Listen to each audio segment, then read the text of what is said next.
Hello, this is Jenny Bell from Clarington, Ohio, and I'm listening to Barbecue Central.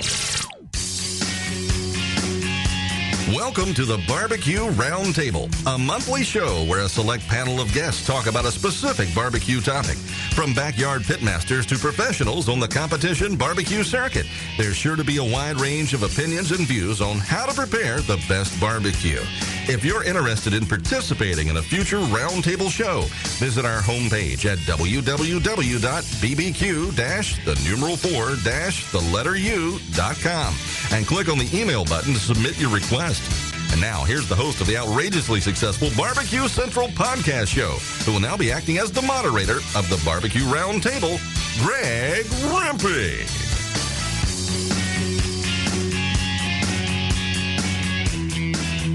Thanks to Jim Morgan, and welcome to the Barbecue Roundtable. This is actually the Barbecue Central show, and this is the first edition, if you will, of a live edition of the Barbecue Roundtable. So a little different show tonight. We're not going to go ahead and jump into the same stuff. We're actually going to be talking to three of the top pitmasters out there on the barbecue competition circuit today. We're going to be talking about chicken. We've already covered brisket, we've covered pork butt, and we've covered ribs in previous podcast versions, but here's a live version of the Barbecue Central show. So without further ado, we're going to go ahead and jump right into this. So let me go ahead and introduce you to the panel tonight. Joining me from, I believe it's Midlothian, Virginia, Tuff Stone. He's the pitmaster of Cool Smoke. He also is the owner of Q Barbeque Restaurant. We have Rod Gray from Pellet Envy, who's the pitmaster and then a friend of the show, I think it's safe to say at this point. And first-time guest Kevin Tarazewski from Uncle Bubba's Barbecue. Gentlemen, thanks for joining me tonight. How are you? What's going on, Greg? Doing great. I think we got everybody. Rod, you in there too? I'm here. All right, great. So we're talking chicken tonight, guys. Again, I appreciate you coming on to talk about this. This has been a very popular format of show for me in the podcast stage, so let's hope it kind of translates into the live version. And let's go ahead and get right into everything. We'll start with chicken preparation. But first, what are you guys cooking on? And we'll start with Kevin. I'm cooking on a Close Ultimate. It's a 30 by 8, and it has a slide-out charcoal grill on the front, which is where I do most of the cooking on the chicken. Rod? I primarily cook on an FEC 100 by Cook Shack pellet cooker. And Tuff? But I also cook on a more traditional Texas trailer-mounted offset made by Jamie Gear. And Tuffy? Top master in the country. Uh-oh. There we go. I have to agree with that last statement of Rod's. I cook on a pit made by Jamie Gear as well. Actually, I have two of his, one of which I haven't cooked on yet, but it's an offset, and I run hickory. All right, so we'll get in the chicken, the pre-cooked, the preparation. What cut of chicken do you guys use? And we'll start with Tuffy. I use bone-in, skin-on chicken thighs. It's a label here in Richmond, Fresh Fields, and it's an organic chicken product that I've done real well with. I've also had a lot of success with Bell & Evans as a chicken brand as well. Rod? You know, I'm not as specific about my chicken brand as I used to be. There's a product out of Iowa called Smart Chicken. It's an air-chilled chicken. But they must wrestle with the chickens before they butcher them because they beat them up pretty good. When I'm at home, I'll cook that chicken if it's available. When I'm on the road, I'm just looking for a chicken that's got good pink meat and good white skin, not too thick, a thinner skin if I can find it. But the traveling that we do, and we take usually our other meats with us, but we don't take our chicken with us usually. So I've had to become a little less picky about my product. But as Tuffy mentioned, used to be I was a huge Bell & Evans fan, but it's no longer available to me here at home. Kevin? I use a company out of Alliance, Ohio called Park Farms. They specialize in processing young chickens.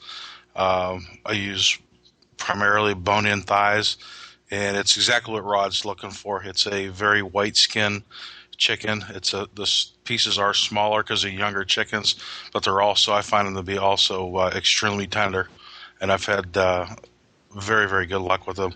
I tried to find Bell and Evans, which is about an hour and a half from my house, but I can't find anybody around that distributes them. So, what are you going to do? So I went with this company called Park Farms, and it's done me well. Now, when you're looking at the chicken, I mean, is there anything in particular that you're looking for? And we'll start with Rod on this one. Yeah, and I guess I jumped the gun on my answer there, but I purchase about 24 chicken thighs to try to find 16 that I want. I'm looking for a uniform size, and honestly, I'm not going to say I'm looking for big ones or small ones, but I'm looking for uniformity. I'd like them to be middle of the road if possible. However, if I get 16 thighs that are uniform size and they're smaller, I'm fine. If I get 16 thighs that are uniform size and they're larger, I'm fine. So size-wise, that's my priority. Other than that, it's what I've already mentioned. I'm looking for as thin a skin as I can find in a white skin. The yellow skin just doesn't compute to me. And I'm looking for fresh chicken. I'm looking for not frozen, fresh, good color meat. That's my priority. That's all. Tuffy. Well, I kind of made it a little simpler for me. I used to get leg quarters and separate the leg from the thigh so that I could get plenty of skin to make the presentation the way I wanted to. And I would start with 24 and eventually get down to 16, which eventually became 6 in a box. And now what I do is I pick up 3 4-packs. I look for thin skin as well. I'm always using the same brand. It's white skin, and I'm looking for the freshest pack date that's in the case. And I'm actually looking for the heaviest 4-packs. I'll pick the 3 largest 4-packs in the case, and then I go to it with a knife and make them look the way I want. Kevin? I generally go for about the same as these guys are talking about. Generally about 24 pieces because they're packed at 12 to a pack. I try to go generally they're about 3 1/4 to 3.5 pounds. No heavier than 3.5 pounds on the package. But I look for uniformity of size as well. I don't want anything that's going to be too large or too small. Just a nice even size, just like Rod was talking about. That's pretty much about it. And I go for look for the skin color, make sure it's nice and white. Check the pack-in date, when it was processed date. But other than that, that's pretty much what these guys have already said. All right, we'll keep with Kevin on this one. Does anybody brine or inject their chicken? And if you do, what kind of basic ingredients and how long are you brining for? I do brine. It's pretty much it's a concoction that I've kind of tweaked over the past couple of years. Obviously, water, salt, sugar, molasses, some other spices. How's that for being generic? Dead on 3 hours, and as cold as water as possible. Take it out, let it dry for a minimum of probably 6 to 8 hours in the refrigerator, open air, and that's pretty much about it. Tuffy? I brine as well, and it's like clockwork. 6 o'clock every Friday evening of the contest, chicken goes in the brine from 6 to 8, and it comes out. I travel with my brine made in the cooler, iced, so when I get to the contest location, my brine's ice cold. My Johnny Trigg, Smoking Triggers, makes fun of me all the time. He says my brine looks like soup. It has water and sugar and salt as well, but then it has all sorts of carrots and onions and fresh herbs and all sorts of silliness going on in there, so he laughs at me frequently. Rod Gray? I'm not looking forward to answering this question. I just want you to know that, Greg. Glad I can ask. Well, can I give you, before I answer it, can it include a little bit of history? Yeah, go ahead. I've been cooking competition barbecue since 2001. And if you look at the pellet envy results over the years, my worst category has been chicken every year until 2008. And then to be more specific, if you look at 2008, you will see that at the end of April, my chicken scores turned around, and we're going to finish the year in the best position we've ever been in chicken, the chicken category. We've never been a top 10 chicken team. That has always been my Achilles heel. That's always been our nemesis in the chicken category. So about the end of April, I stopped brining chicken. So no brine. Sort of what makes that funny is, as you know, I teach barbecue classes. Right. We teach exactly what we do. So in the first, and I don't have the number in front of me, but I would say 6 or 7 classes, I taught my brine because that's what we do, but we quit brining. So the classes, since I quit brining, we don't teach it anymore. Sorry for the long answer, but the short version is I don't brine my chicken. Nope, not a problem. Next question, does anyone, after the brining process, does anybody trim up the skin? And we'll start with Tuffy. Well, I do have my trimming prior to the brine. And Rod's seen me go through this process. I spend way too much time. I probably spend less today than I once did, but I spend, without a doubt, chicken's my longest. Takes the longest to trim out of the 4 categories for me. I do a lot of knife work trying to take every one of those thighs and make them look consistent in their size and shape, and so a lot of knife work goes there, both with the skin and the meat. And it's a lengthy process. Kevin? I spend about 3 to 4 hours on chicken prep. These guys laugh at me because I'm up at 2 o'clock in the morning trimming my chicken. But like I said, it's for me, it's about a 3 to 4 hour process. And it's basically, same thing that Tuffy said. I mean, I'm like a surgeon trying to get everything exactly the way I want it. I figure, it's the little things that make a difference. Rod? Well, these guys are making me feel good because it takes me about an hour to trim 16 chicken thighs. I prep my meat before I leave for a contest most times, and it takes me 2 hours. It takes me an hour to do the other 3 categories and an hour to do chicken. That's down from about 2 hours in previous years. I've seen Tuffy trim his chicken. He and I are a lot alike, and there's a lot of knife work goes into getting my chicken ready for competition. I hate to use this word, but I envy the folks I see that pull out their chicken at a contest and trim it up in about 10, 15 minutes. I wish I could do that, but I can't do that. All right, last question before we go to break. Does anybody, I've seen these toothpicks make their way into chicken thighs. So does anybody toothpick their chicken? And then on top of that, how far in advance do you rub your chicken before going on to the cooker? Then we'll take a break and come back with the cook section. We'll start with Rod. I've tried, because of the trouble we've had with chicken all these years, Greg, I've tried everything. So, yeah, I've tried the toothpicks, but no, I don't use them anymore. And my biggest fear is that one of the biggest reasons I quit is I was fearful I would leave one in the chicken. So, no, short answer is no. And how far in advance do you rub your chicken before you put it on the cook? I try to apply my rub between 8 and 10 p.m. on Friday night.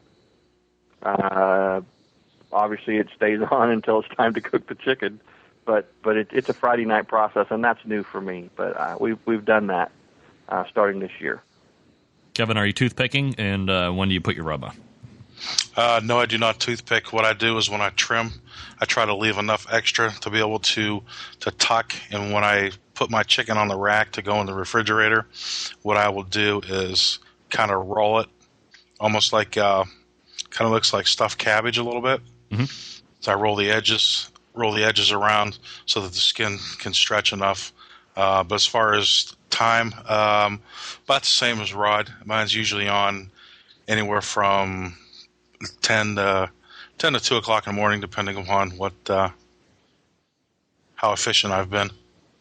Tuffy, are you toothpicking, and how soon do you put your rub on? First of all, who told you about toothpicking? And second of all, you should always count when you're removing those toothpicks. But and as far as the rub goes, about 45 minutes before it goes on the smoke. Wow, just 45 minutes, huh? Yeah. All right, well, that's going to take us to our first break. When we come back, we'll get into the cooking portion of the show. You're listening to the Barbecue Central Show Barbecue Central Roundtable Edition here on LA Talk Radio. Stand by, and we'll be right back.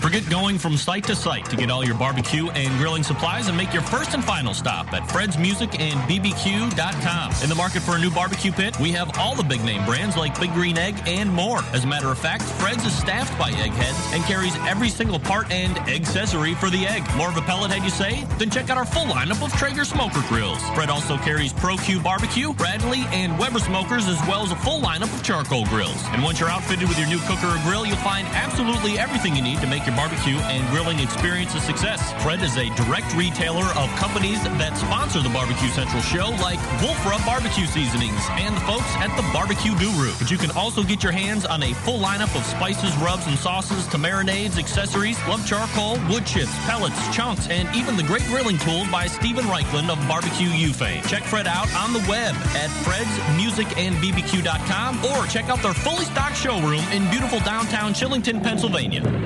The future of barbecue is already here at thebarbecueguru.com.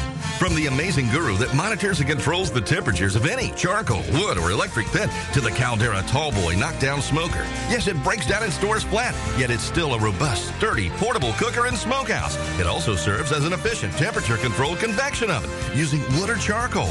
The Tallboy is designed to fit all catering pans and can be used as a warming oven. You can cook in any style you choose, like ribs, chicken, jerky, vegetables, smoked cheese, whatever you want. Take it to KCBS competitions and unload it from the trunk of your car. TheBarbecueGuru.com is where you'll find the Caldera 3-Bay Caterer. It's stainless steel and uses charcoal or sterno for chafing purposes. And it doubles as a 3-bay sink or wash station with hot water and knocks down in seconds with no tools required for transportation and storage. The future of barbecue is here at TheBarbecueGuru.com. That's www.thebbqguru.com or call 1-800-288-GURU. The Big Green Egg is the most unique barbecue and grilling product on the market, with its unmatched capabilities and flexibility that surpass all other conventional cookers combined. It's a smoker, a grill, and an oven. You can literally cook any food on it year-round, from appetizers to entrees to desserts. The Big Green Egg lights fast, and it's ready to cook on within 10 minutes, and no need for that yucky lighter fluid. The ceramic walls retain heat with an accurate temperature control, so there are no hot spots. And since the top is down while you're cooking, there are no grease flare-ups. Its handsome, unique, and decorative design produces the juiciest and most succulent food you'll ever taste. And don't forget about the world-class customer service and the lifetime warranty that goes along with every unit. You can find out more about the Big Green Egg by visiting their website at biggreenegg.com. That's biggreenegg.com. The Big Green Egg, the most versatile and unique barbecue and grilling product on the market. Now, let's get back to the Barbecue Central show on LA Talk Radio.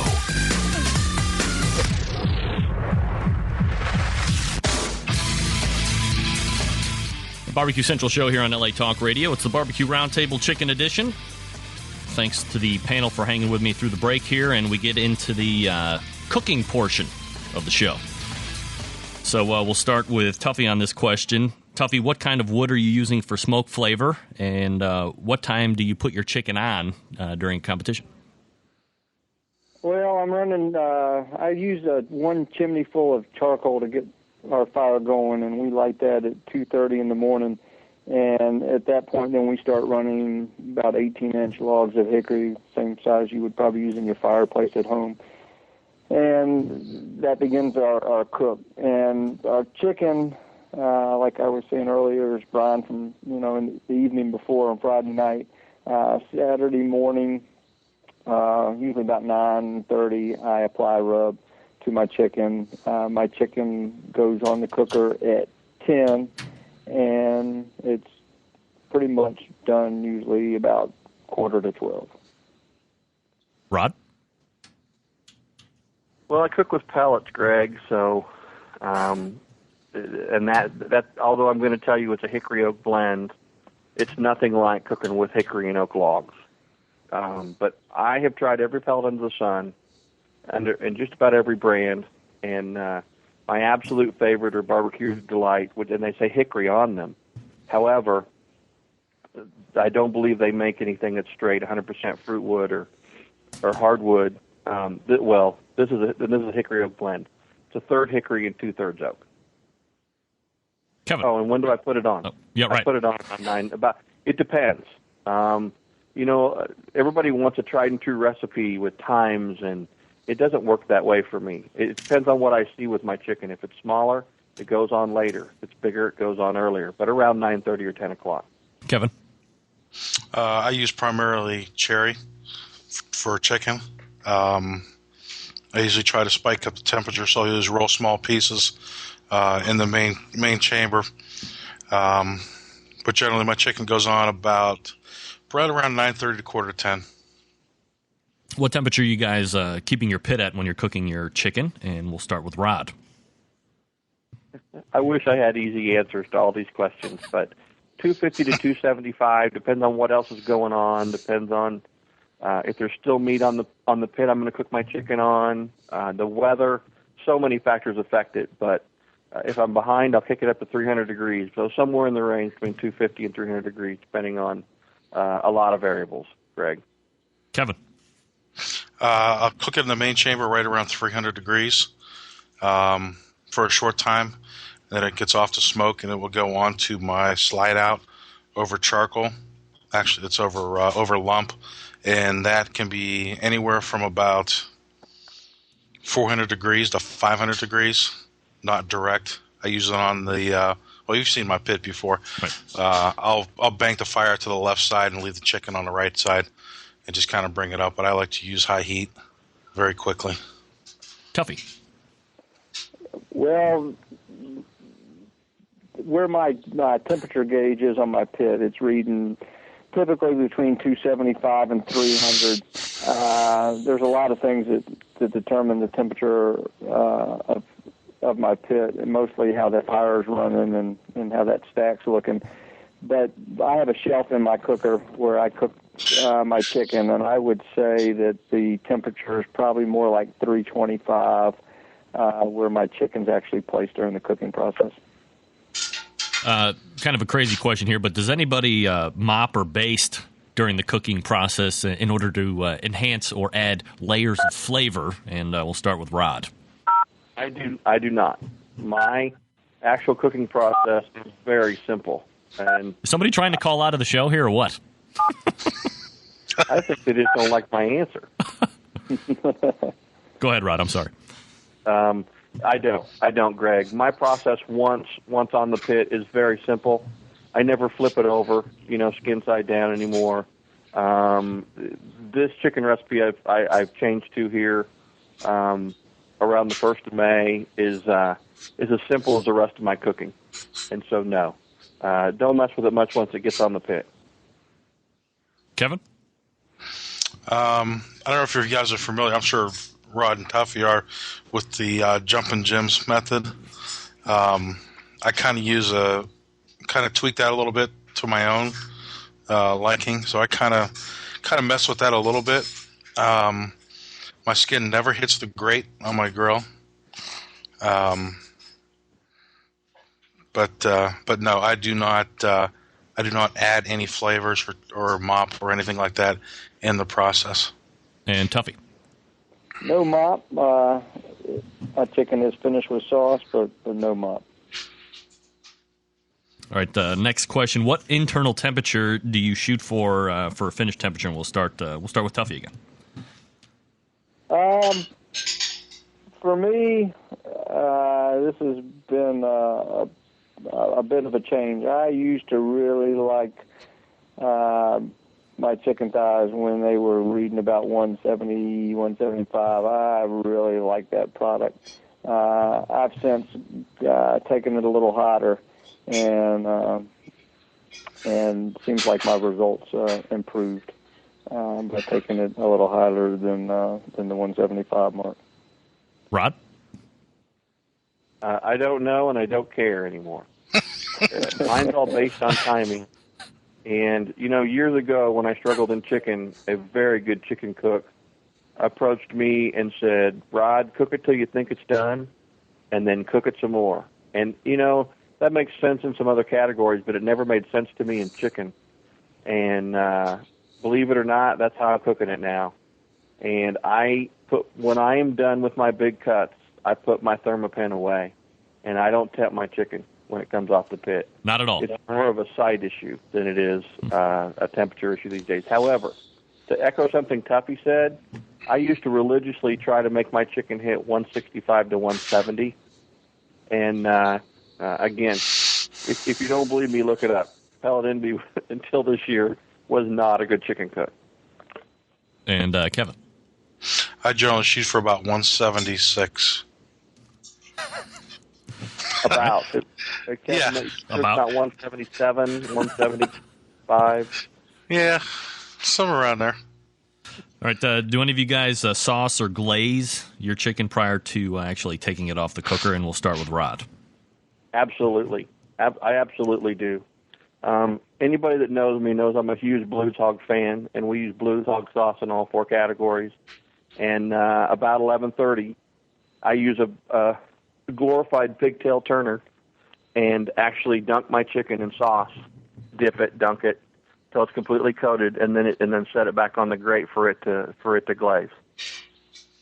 Tuffy? When my chicken's pretty much, when the skin is right and when the cooking process is, I can just do it better more by time. Typically speaking, about 11:15, I would say my chicken gets its first dunk. And then whether it's a single dunk or a double dunk batch, it's just going to depend on how it looks. And Kevin? Generally about 11:15 as well is when it gets its first shot, and that'll be pretty much to the skin side only. I do not put anything on the bottom till probably like the last 10 minutes, and then it gets another coat when it goes into the box on the bottom. Is there anything else you guys are doing during the cooking process that I haven't asked you about? And we'll start with Rod. Well, once in a while I dance around naked at midnight just to help my cook here lately. It's no, that's my process is very simple. Hey, but I want to tell a toothpick story though. Okay. Actually, it's a tip. This is the best piece of advice I'll have all evening. Don't use colored toothpicks if you decide to try that. It just doesn't work out well. Is this an inside joke? No. Think about that, Greg. I hear stories, and I don't mean one or two. I've heard several stories of guys who've used those colored toothpicks. Well, of course, the coloring of the toothpick leaches into the chicken.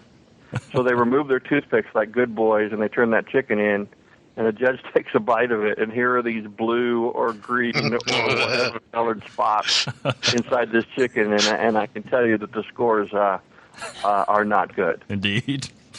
Kevin? I'm sorry, what was the question again? Anything that I hadn't mentioned during the cooking process that you do? Nah, it's pretty much straight on. And Tuffy?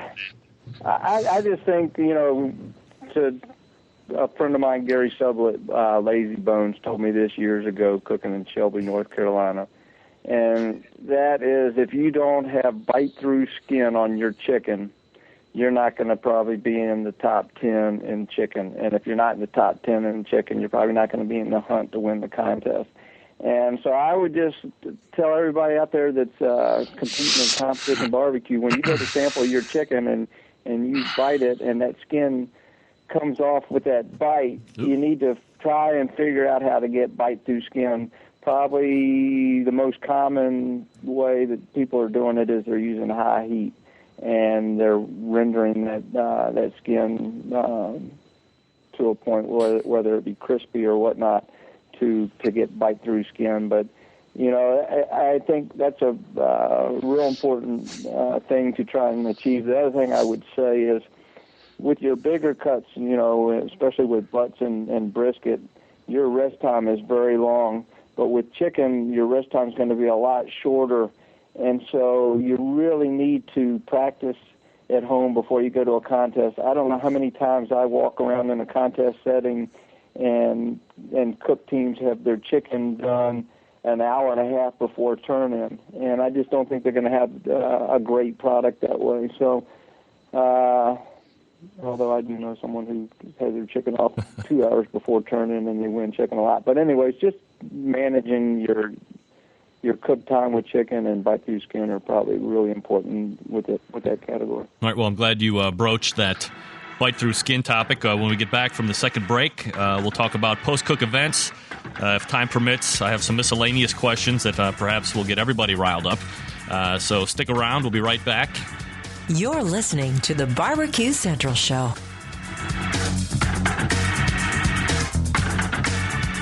The future of barbecue is already here at thebarbecueguru.com. From the amazing guru that monitors and controls the temperatures of any charcoal, wood, or electric pit to the Caldera Tallboy knockdown smoker. Yes, it breaks down and stores flat, yet it's still a robust, sturdy, portable cooker and smokehouse. It also serves as an efficient temperature-controlled convection oven using wood or charcoal. The Tallboy is designed to fit all catering pans and can be used as a warming oven.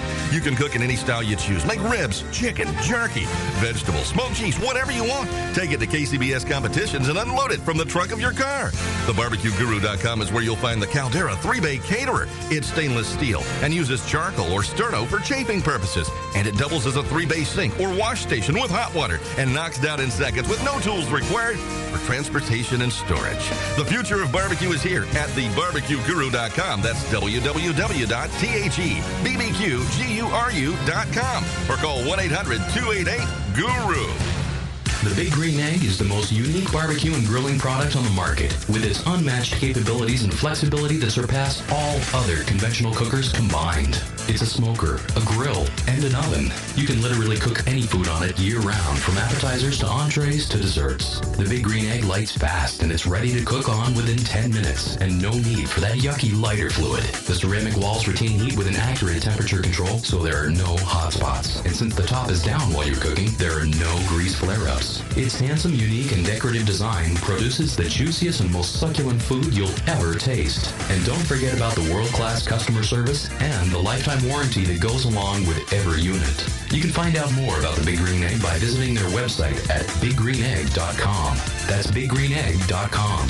The Big Green Egg, the most versatile and unique barbecue and grilling product on the market. Forget going from site to site to get all your barbecue and grilling supplies and make your first and final stop at Fred's Music and BBQ.com. In the market for a new barbecue pit, we have all the big name brands like Big Green Egg and more. As a matter of fact, Fred's is staffed by eggheads and carries every single part and accessory for the egg. More of a pellet head, you say? Then check out our full lineup of Traeger smoker grills. Fred also carries Pro Q Barbecue, Bradley, and Weber smokers, as well as a full lineup of charcoal grills. And once you're outfitted with your new cooker or grill, you'll find absolutely everything you need to make your barbecue and grilling experience a success. Fred is a direct retailer of companies that sponsor the BBQ Central Show, like Wolf Rub Barbecue Seasonings and the folks at the Barbecue Guru. But you can also get your hands on a full lineup of spices, rubs, and sauces to marinades, accessories, love charcoal, wood chips, pellets, chunks, and even the great grilling tools by Stephen Reichland of Barbecue U fame. Check Fred out on the web at fredsmusicandbbq.com or check out their fully stocked showroom in beautiful downtown Chillington, Pennsylvania.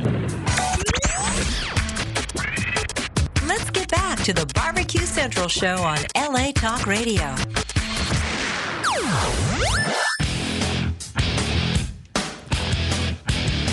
All right, getting into the post-cook gatherings here on the BBQ Central Show. It's the roundtable edition of chicken. Welcome back, gentlemen. We'll get into the post-cook here, and we'll start with Kevin. After you take the chicken off the pit, what do you do to it? Are you now saucing? Are you retrimming or framing, garnish, etc.? Generally, what I do is I'll pull it off, and I'm cutting the time so close that it pretty much goes right in the box. I pretty much trust what I've done so far, and let it go as it is. Rod? Not a whole lot of screwing around. Well, I could do a lot of screwing around, but when it comes to chicken, our goal is for it to come off the pit, bring it into the trailer, because we're lucky enough that we get to cook out of a trailer once in a while, and it goes almost directly into the pit. We absolutely taste it before it goes in the box.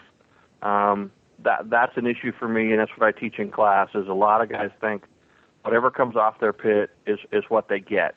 And we never feel that way. There's always adjustments you can make, whether it's a little sauce here or a little salt there or a little more rub, whatever it is, and we will make those adjustments if needed. Sometimes we determine we're great coming right off the pit. I would say 9 times out of 10, we're making a small adjustment, usually with some rub or some salt, to get our chicken the way we want it to be in the box. Tuffy? Six thighs in the box, that's all that goes in, Greg, and away it goes. Tuffy? I'm probably going to mimic a lot of what Rod just said. I think tasting all of your products is really important, and I think rest management and helps you the day as a cook do a better job of that. I've got 2 teammates, my father and Kendall, and Kendall at one point was always the taster for Cool Smoke. Well, Kendall can't go on as many contests as we can go on, and my father doesn't like to play the role of taster, and so I really had to focus and make sure I keep myself hydrated and drink a lot of water and get as much rest as I can so that starting at about, 11:45 through 1:30, I'm tasting these products, and we will tweak and adjust as well. My chicken, generally speaking, is ready at 11:45, but I don't build my box. I can build a chicken box really quickly, so it probably rests on the counter inside my RV for about 8-10 minutes or something like that, and during that time I'm tasting and picking and selecting the portions that are going to go into our box. And once again, we'll do 6 thighs. I have done a couple of times 8 thighs, but typically speaking, it's 6 thighs. Does anybody use the same sauce? Hey, Greg, I want to say, too, that when Kendall can't make it with Tuffy, we breathe a little easier because we think we at least have a shot those days. When Kendall's with him as a taster, everybody's cooking for second place. He's got the sharp palate. Does anybody use the same sauce or glaze on your chicken that you use on any of your other turn-in meats? I think you're right. What's that? There he is. We're worried about him. Got me? Sorry about that, guys. Does anybody use the same sauce or glaze on your chicken that you use on your other turn-ins? And we'll start with Rod. I use Blues Hawk sauce on everything. So the short answer to that is yes. Absolutely. Keep it simple. Tuffy. The sauce that I'm using on my chicken, I use on my brisket, and then the sauce that I use on my ribs and pork are the same. Kevin? Yeah, everything is the same on mine. Is there anything else that you guys do to the chicken after you take it off the pit that we haven't covered already? And we'll start with Tuffy. Well, you need to remove those toothpicks, so you should count. And needle nose are a nifty little tool to get them out. Rod? That is a great tip, by the way. If you're going to use those toothpicks, you got to take them out of there. You get DQ'd. And I can't tell you. I would have to say that toothpicks left in the chicken has to be top 3 for a DQ in the chicken category. Guys, just count them. Do something. If you can count to 12, so you get 2 per. Do something, but get them out of there. No, you pretty much have my entire process tonight. I didn't think you could beat it out of me, but you shamed me into telling you everything. Kevin? The only thing that I do, otherwise, right before the box closes, I give it a little shot of water, just for a nice little shine. That's it. All right, so let's go ahead and move to kind of some miscellaneous questions that have to do with chicken, since we've covered all the cooking portions. A lot of things, probably the thing that I see that recurs most on any barbecue form is this mystique and this majesty of this bite-through skin, and it seems to elude a lot of teams, or it's something they can't emulate on a consistent basis. Is there anything that you guys can point to in your cooking process that helps you get this result every time? And we'll talk with Rod first. You know what? I wish I could get it every time. When I figure that out, I'll call back in and let you know. But I still struggle with the bite through skin every time. And truthfully, the hardest part for me is when we started to cook, you didn't have to have bite-through skin. And for those of you, please don't confuse bite-through skin with crunchy skin. They are not the same thing. A bite-through skin can be very flexible, not rigid and crunchy like Kentucky Fried Chicken. I hope that wasn't a plug for them. But I think now more than ever, the bite-through skin is important to the point that they teach it. They teach that. If you present chicken with skin on, they require the judges to take a bite of that skin. And if they get that mouthful of skin, I think it's all over for you in the chicken category. Tuffy? I've tried different methods trying to get bite-through chicken for every contest, and I've had contests where my skin wasn't bite-through. I used to really struggle in very humid, rainy conditions with the skin on my chicken. I used to cook at a lower section on my pit at a lower temperature. By moving my chicken to the upper rack on my pit and cooking at a higher temp, by looking for thin-skinned chicken, I guess for the listeners, is like, well, what do you mean by looking for thin-skinned chicken? When you're looking at that skin, that chicken in its package, and you're looking through the shrink wrap, is, if you can see skin that's kind of translucent, that's a good thing. But, I seek out thin skin, and then by cooking at a higher heat, my skin at different, and it's not a crispy, Rod's correct in describing, you can have bite-through skin that is supple and not necessarily crunchy or crispy. But my skin on my chicken thighs will render. You'll see the fat start to cook out of this skin. It'll look much like a roasted chicken in the oven might when it's cooking for a period of time. And so that's how I get it with on my pit with my cooker, and I'm not doing it over direct heat. I'm not doing it over a grill, and I have a lot of success with that method. Speaking of supple, Kevin, can you point to anything in particular in your cooking process that gets you the bite through skin every time? I think the Jumpin' Jim's method in itself kind of lends itself. I had one contest that I did this past year. It was the first contest in probably the last, I'd say probably 6 to 8 that I did not have bite-through skin. I've been pretty good with that. I think that was just more of a timing issue why I didn't get it. But I think it's kind of that process kind of lends itself to allowing you to get that, or at least helping you to get it. The other thing that I do too is during the prep or after the brine. I'm sure Tuffy can attest to it's like the big, I call it a big glob of snot that's underneath the skin after you brine. I always try to get that out of there, because I just think it's just the more that you can get out from underneath the skin. I've seen people actually pull almost all the skin off and scrape, and I tried that one time. It didn't work for me, so I'm never going to do it again.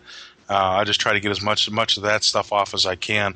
But it's kind of it's worked for me very, very well. All right, last question, I believe, depending on how long we take to answer this. Garnish has always kind of been a nice topic to debate. Let's not debate about whether it should be allowed or not in the box. Obviously, some sanctioning bodies have it, some don't. You guys are all KCBS active, so let's look at it in a different way. Garnish sits kind of like in this ambiguous position in the KCBS rules. All of you compete there. It's not mandatory. Would you like to see it voted in as mandatory versus this kind of optional status that it has for many years? Because let's face it, it's probably popular opinion that if you don't put garnish in the box, you're probably not going to get scored as well as if somebody puts together a nice garnish in a box. And we'll start with Tuffy. I like, when we get out of barbecue season and guys get on start talking about garnish versus no garnish, it gives me something to kind of read and chuckle about. To me, it doesn't matter whether we use garnish or not, but as long as it's an option, I'll always put it in the box. I spend a lot. To me, every step, every layer, everything that from purchase of meat to cleanliness of pit to the wood I use to the freshness of my rubs, every detail is important, and so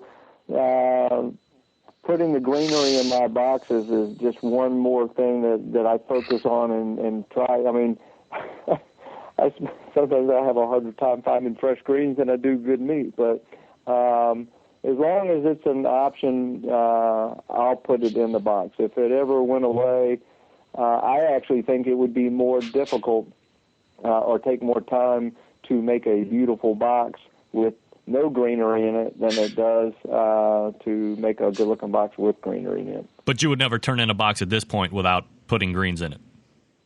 I would not. Rod? Well, I'm the rules committee chairperson for KCBS, so I'm not going to be politically correct because it is your show, Greg, and that's what we do here. But you know what? If you don't like garnish, don't put it in the box. And please do that when you come against me. As long as the garnish is an option, something we can use, do it. As far as making it required, I don't think we should make it required, and I'll tell you why. I'll try to do it quickly. Simply because if somebody new wants to come on and cook 2 categories on a Saturday morning, do ribs and chicken, if they just want to try it out for their first time, they shouldn't have to have garnish in the box. However, this is what I said before. Please don't use garnish when you cook against me. Kevin? Getting back to Tuffy's comment about it being harder without a garnish, I did a contest up in Niagara Falls this year, and it was the best of the best qualifier, and there was no garnish, and I tell you what, it was a major pain in the butt.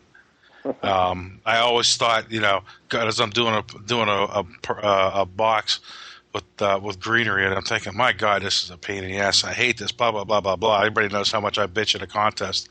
But anyways, I ended up placing my chicken in the box and having to pull it back out at the last second to clean it because it looked like crap with no garnish in there. And it's like you're just hoping that nothing slides. But I never ever ever ever want to do another no garnish box. It sucks. I don't like it at all. And I'm sure I know Diva's out there listening. We were all at that contest pissing and moaning about it. But, yeah, it wasn't fun. All right, that makes a great point, Greg, and that is that garnish does hide some sins you don't think about. That's right. Last part of the show, typically everybody's favorite. This is the plugs and parting shots, where obviously you revere me first. But then if you have any sponsors or websites that you would like to point people to, feel free to do that. And we'll start with Tuffy. If you ever down our way, down here in Richmond, Virginia, Midlothian, Virginia, come by the restaurant. Our website is QBarbeque.com, and it's QUE. But I always like when competition. I get a little nervous when competition cooks come in to eat, but I always enjoy it. And we always talk about cooking and methods and recipes, and it's a good time. Tuffy, you certainly didn't kiss my ass enough, so go ahead and try again. Craig, I really appreciate you having me on your show. It's been a lot of fun. It's been a learning opportunity for me, and I appreciate the chance. Rod, go ahead. Well, first of all, Greg, I don't care what Tuffy says about you. I enjoy your show when I get to listen to it. You do a great job. Do a service for barbecue, competition barbecue especially. My only plug is for my sponsor, Grease Lightning. It's a great product, except it's not a chicken marinade, so don't use it for that. But I seem to do better when I polish my pit with Grease Lightning before I cook. So if my last parting shot is clean your pit up with Grease Lightning and you'll cook chicken better. And Kevin? I'd like to thank Greg for the opportunity to join these 2 legends of the sport, and I think it is a sport. I am a frequent poster on Barbecue Central Forum, and have been for quite some time, and got to know Greg and actually did a cook up at his house a few years ago, which was quite interesting.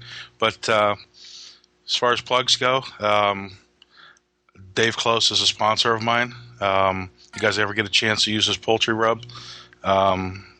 It's very good. I do use it. and we won't get into the pit conversation, but that's about it.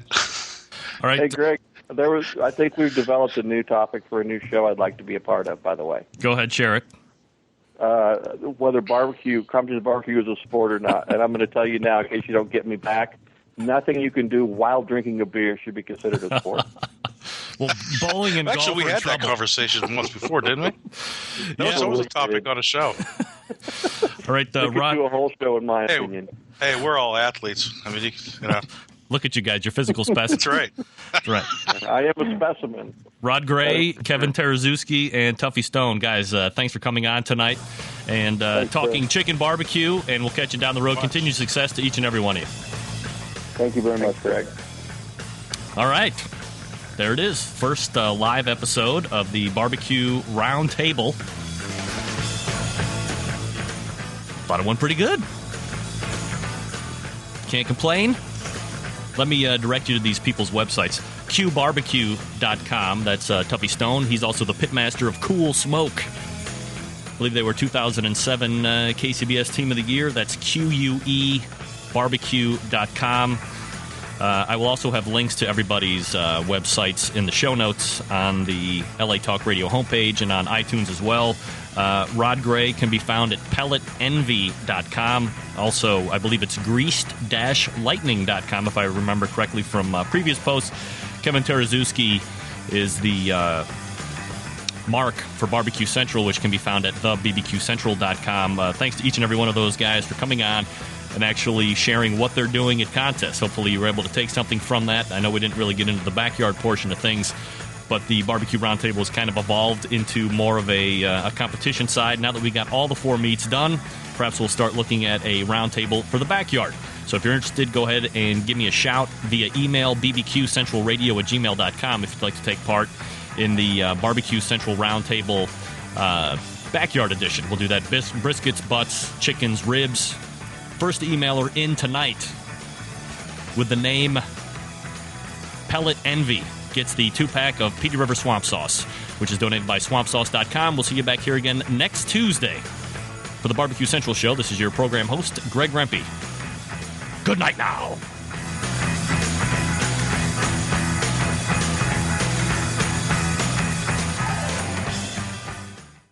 Forget going from site to site to get all your barbecue and grilling supplies and make your first and final stop at Fred's Music and BBQ.com. In the market for a new barbecue pit, we have all the big name brands like Big Green Egg and more. As a matter of fact, Fred's is staffed by eggheads and carries every single part and accessory for the egg. More of a pellet head, you say? Then check out our full lineup of Traeger smoker grills. Fred also carries Pro Q Barbecue, Bradley, and Weber smokers, as well as a full lineup of charcoal grills. And once you're outfitted with your new cooker or grill, you'll find absolutely everything you need to make your barbecue and grilling experience a success. Fred is a direct retailer of companies that sponsor the Barbecue Central Show, like Wolf Rub Barbecue Seasonings and the folks at the Barbecue Guru. But you can also get your hands on a full lineup of spices, rubs, and sauces to marinades, accessories, love charcoal, wood chips, pellets, chunks, and even the great grilling tools by Stephen Reichland of Barbecue U-Fame. Check Fred out on the web at fredsmusicandbbq.com or check out their fully stocked showroom in beautiful downtown Chillington, Pennsylvania. The future of barbecue is already here at thebarbecueguru.com. From the amazing guru that monitors and controls the temperatures of any charcoal, wood, or electric pit to the Caldera Tallboy knockdown smoker. Yes, it breaks down and stores flat, yet it's still a robust, sturdy, portable cooker and smokehouse. It also serves as an efficient temperature-controlled convection oven using wood or charcoal. The Tallboy is designed to fit all catering pans and can be used as a warming oven. You can cook in any style you choose, like ribs, chicken, jerky, vegetables, smoked cheese, whatever you want. Take it to KCBS competitions and unload it from the trunk of your car. TheBarbecueGuru.com is where you'll find the Caldera 3-Bay Caterer. It's stainless steel and uses charcoal or sterno for chafing purposes. And it doubles as a 3-bay sink or wash station with hot water and knocks down in seconds with no tools required for transportation and storage. The future of barbecue is here at TheBarbecueGuru.com. That's www.thebbqguru.com or call 1-800-288-GURU. The Big Green Egg is the most unique barbecue and grilling product on the market, with its unmatched capabilities and flexibility that surpass all other conventional cookers combined. It's a smoker, a grill, and an oven. You can literally cook any food on it year-round, from appetizers to entrees to desserts. The Big Green Egg lights fast, and it's ready to cook on within 10 minutes, and no need for that yucky lighter fluid. The ceramic walls retain heat with an accurate temperature control, so there are no hot spots. And since the top is down while you're cooking, there are no grease flare-ups. Its handsome, unique, and decorative design produces the juiciest and most succulent food you'll ever taste. And don't forget about the world-class customer service and the lifetime warranty that goes along with every unit. You can find out more about the Big Green Egg by visiting their website at biggreenegg.com. That's biggreenegg.com. The Big Green Egg, the most versatile and unique barbecue and grilling product on the market.